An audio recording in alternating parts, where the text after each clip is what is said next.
নির্বাচন ঠিক যে সময়ে বলা হয়েছে ঠিক সে সময়ে হবে এবং আপনারা দেখবেন যে খুব সুন্দর পরিবেশে পিসফুল একটা নির্বাচন হবে এবং বাংলাদেশের ইতিহাসে one of the best election হবে।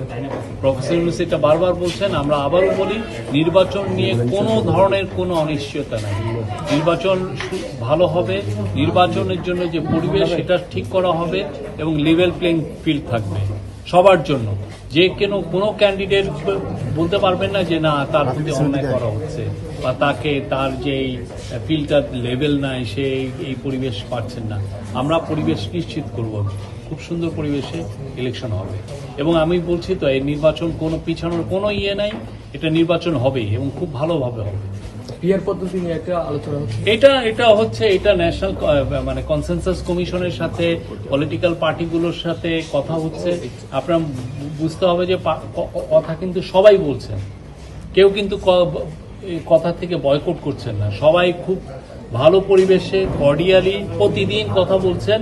অন্যান্য অনেক দেশে এই সমস্ত কথা 2, 3, 4 বছর লেগে যায়, সেখানে আমাদের পার্টিগুলো যেই ধরনের সিনসিয়ারিটি শো করছেন যার ফলে দেখেন খুব দ্রুত অনেক বিষয়ে ঐক্যমত্য পৌঁছানো হচ্ছে।